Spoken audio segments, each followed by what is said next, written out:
Hi, my name's Emily. I make home education, van, vloggy, lifestyle videos with my 8-year-old daughter Rosie, and yeah, today I've kind of forgotten what we've done in the last week, but today we went on a home ed group to St Fagans and learnt about Welsh history, and I'm just going to put in the photos of what I've done over the last week. Her dad had her for Easter, we'd done Ostara with her, so I'll show you what we got up to because we were really busy over the weekend. Me and my friend Craig went waterfall country and the Four Falls in Brecon and did a lot of walking.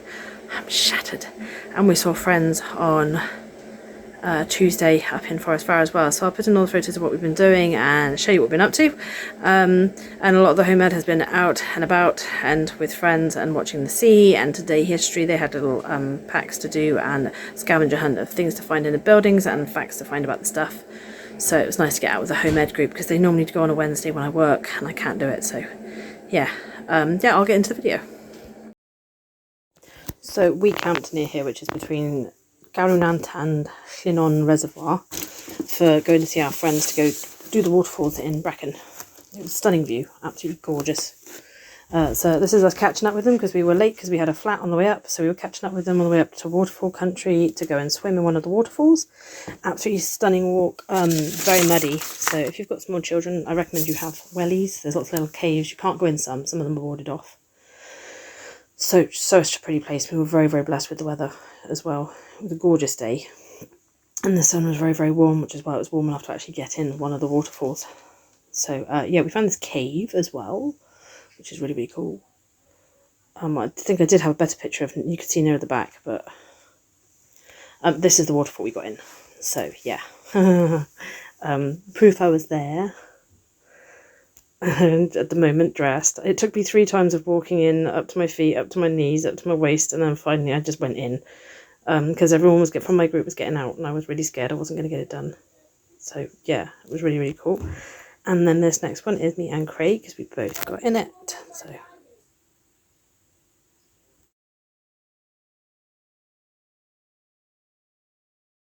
we carried on walking up after we got in for a dip, and we went up 3 more waterfalls after that one. So that's what they are. Rosie's currently looking forward to tea. Then we went to the beach to look for sea glass with our friends as well, and then got in the sea. So there's me in the sea, because I didn't want to go without putting my feet in the sea. So then we went up the next day. We went to the 4 waterfalls walk, because there's a waterfall country around there and waterfall walk, and we went and found the famous one, which is a Squid Ira Batman one. But we walked up. You see a couple first. We'd been warned about the steps for Scoida Ira. There were 180 steps down and then back up again. We hadn't been warned about the steps for Scoida Panur, and they were the ones that were really, really rough. But we did find a little robin that was really, really tame. He came in ate out of our hands. I got a picture of him in a second. This little dude was coming and eating out of our hands. Wouldn't stay on our hand, but he was taking stuff out and then flying back off again. Lovely little fella. I seem to attract robins. So, yeah, he's that close. That's how close he is. And this was another waterfall. It was really, really lush to go and see. So the advantage of actually having company is you can get your picture taken with these places. So yeah, it was so beautiful here. If anyone's not been to Waterfall Country or the Four Falls in Brecon, definitely do it. But it's very slippy. Scoida Panur has a lot of steps that we weren't warned about, but it might have been this one actually. But yeah, I think this one was. But we were warned about Scoida Ira, which is this one. 180 steps down, 180 steps up. But me and my friend had done 2 Jacob's ladders. We were like, that don't scare us. So just goes to show that age is just a number, because I'm shattered today. It is Thursday and I'm shattered. But this is the waterfall you can walk behind. This is the Batman waterfall. So there's me about to go behind it. We were quite lucky. We were at the front of a queue of people and we managed to get pictures with not too many people in them. But yeah, you get very wet walking through here. But you warm up so quickly. Once you get back up all those steps, you kind of like warm back up and you don't quite notice you're in soggy clothes. And then, because we'd hunted sea glass with our friends, I took Rosie to Barry. We were going to see some friends and thought while we were waiting, because they were held up, she could hunt for some sea glass. So we found some sea glass and she was learning what it's glass that's just been battered around in the sea. And then after some chippies and an ice cream, the kids went and played in the ocean, so that was nice. And then this was yesterday, Wednesday, we went to St Fagans, which is the Welsh Living History Museum, with a home ed group who had a scavenger hunt set up of buildings they had to go around and find, and then a fact about each thing they had to find. So this was just a few places we saw together. I don't take pictures of other people's kids if I can help it and put them in, so I try to avoid. So this is just Rosie enjoying herself. At St Fagans, we went in the roundhouse where I took a few photos for Craig, because he loves old stuff like this and how it was built. He wants to build his own house at some point and is just looking at all the different methods we have used in the past.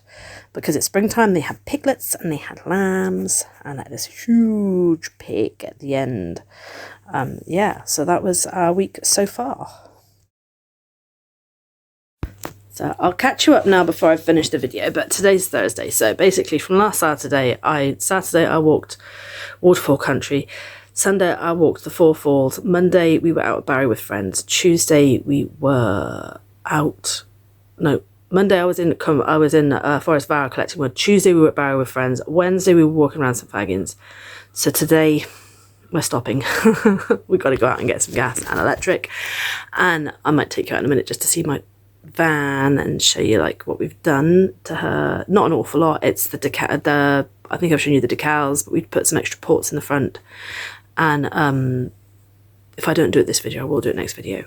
Because I'm likely to forget today, because Rosie's asking for jungle work because she's watched one of the Jumanji movies and she's like, oh, I want to do some work on a jungle. I've bought a new cover for my duvet for the van because I've decided to go down to a single one rather than a double one, because I don't seem to camp on my own at the moment, so I don't need to fold it around me like a calzone pizza and stay warm that way. I'm fine. So we only just need something underneath us, because we tend to sleep under fleecy blankets sort of thing. What do you guys use to stay warm in your bongos other than a diesel heater? Because I don't have one at the moment. I'm going to save up for one. Apparently there's a guy local who fixes the roof tents, so I'm going to get that done at some point. So there's small things. There's nothing on her now that is like emergency or technical or chassis fault.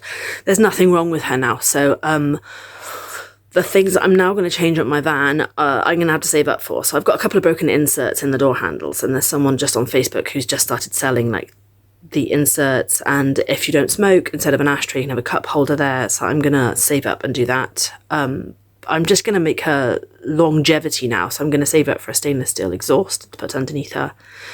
I've got my friend's selling a awning, the attached awnings that we're gonna see if it works first, and then I might buy that off him, because it just helps to expand your living space and not have to carry any extra stuff in your van. What else? I'm gonna paint her, obviously. I bought paint, so her bumpers are going to go purpley colour, and then I've got some more ideas for just decorations to go around her, like music notes and some vines, kind of to match my tattoo, which in 2 weeks' time I'm going to have my tattoo extended. So I'll show you guys what I've had done then to a point, because it's going up my leg. So those of you who haven't seen my vine, she go round. It's a really pretty one. I get lots of compliments that she's very elegant. So yeah, that's my vine tattoo. How many tattoos do you guys have? And feel free to comment below and show me, because I love ideas for them, especially like fairy, ethereal type ones. Ones that have meaning as well, because all mine have a meaning. I haven't had anything done that doesn't mean something. It's bar that one. Except I just want to be covered in plants. Because the one on my ankle, I have a dragonfly, which is transformation when I left my relationship, and the dandelion is about being playful and letting go, and then there's music notes in there. I've got a Rosie and a rose on my arm, and I've got my musical bird on my shoulder, and I've got my music rune, Icelandic rune for music, on the back of my neck. I always forget about my bird, but this is just for me, this plant that's climbing me, because I just, yeah, I don't know, it feels like it should have always been there. Don't know if you guys are like that with tattoos, you're just like, it's just part of you now. So yeah, I might leave it there for today, but what we're planning for the next couple of days is to rest up a little bit. We've got the Zodiac colouring books for me and Rosie, we've got matching ones each. I'm going to find this jungle work for her, and then I have to be adult a little bit. My fridge needs cleaning and my freezer needs defrosting, so wish me luck.